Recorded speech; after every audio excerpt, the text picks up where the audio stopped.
Captain Zixathala's 3 hearts hammered against her chitinous chest as she glanced at the proximity sensors.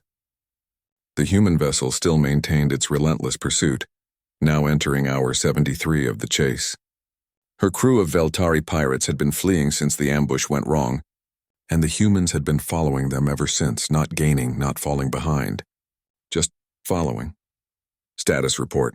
She clicked in her native tongue, mandibles chattering with barely contained panic. Fuel reserves at 38%, her engineer, Crix, reported. The humans are still maintaining exact distance. They haven't fired a single shot, Captain. They're just there. Zixthala had raided dozens of species across the galaxy. The gas-breathing Methani would give spectacular chase for maybe 6 hours before their combat stimulants wore off. The crystalline quartz collective would pursue with cold efficiency for perhaps a day before calculating the cost-benefit ratio and abandoning the hunt. Even the notoriously stubborn Korthax Empire would eventually give up after 48 hours. But humans? Humans were different. She remembered the briefing from Central Command, how they'd laughed at the intelligence report. Bipedal mammals, the commander had scoffed. Soft skin, no natural weapons, average technology. They'll be easy prey. The first sign that something was wrong had been the human response to their raid on the mining station. No panic, no desperate calls for help. Just a calm, measured voice over the comm. This is Commander Sarah Chen of the UES Persistence. You have 60 seconds to surrender before we begin pursuit. They'd laughed then, too. 60 seconds to surrender? These soft little primates had no idea who they were dealing with. The Veltari were apex predators on their homeworld.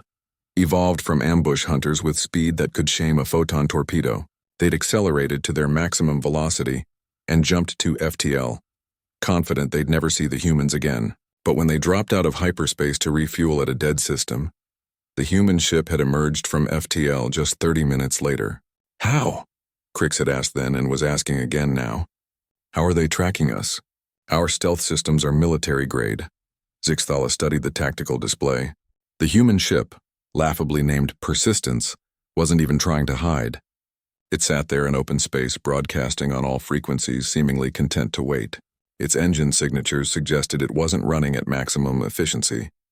They were pacing themselves.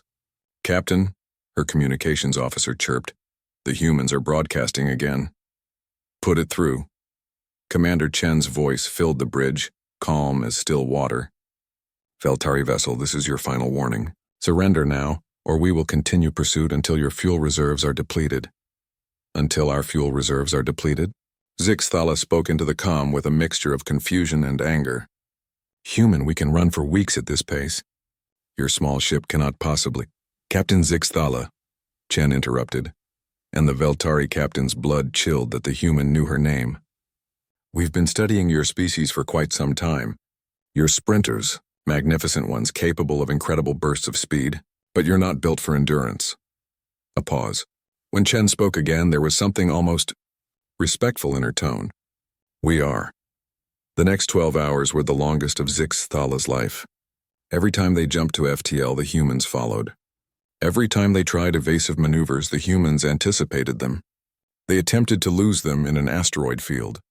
The humans navigated it with methodical precision.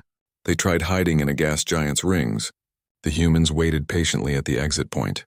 By hour 85, Zixthala's crew was showing signs of severe stress. The Veltari nervous system wasn't designed for prolonged chase scenarios. Their fight-or-flight responses were meant for quick resolutions. Some of her crew members had begun molting prematurely, their exoskeletons cracking under psychological pressure. Fuel reserves at 15%, Crix reported, his voice barely a whisper.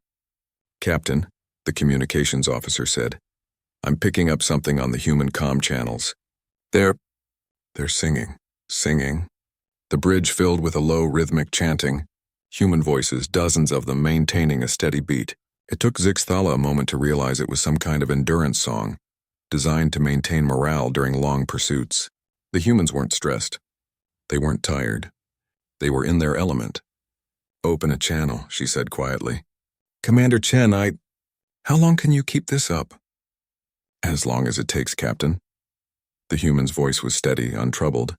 My species evolved as persistence hunters. We didn't evolve claws or fangs or speed.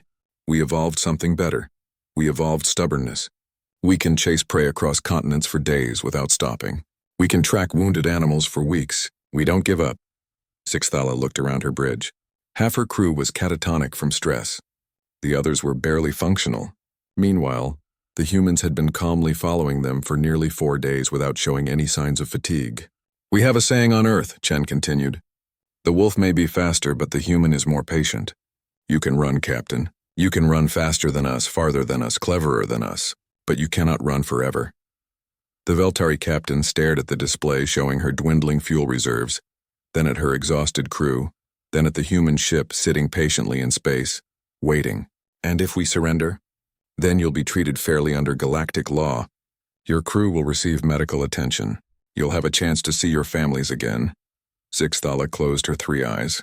In her homeworld's ancient legends, there were stories of the Great Hunter, a tireless predator that would follow prey to the ends of the world, never stopping, never resting, never giving up until justice was served. She'd never imagined those legends would turn out to be real. This is Captain Sixthala of the Veltari vessel Swiftclaw, she spoke into the comm. We surrender. As her ship powered down its engines, she watched the human vessel approach with slow, measured movements. No hurry, no aggression. Just the patient, inexorable advance of a species that had turned stubbornness into an art form. The greatest predators in the galaxy, it turned out, weren't the fastest or the strongest. They were the ones who simply never stopped coming.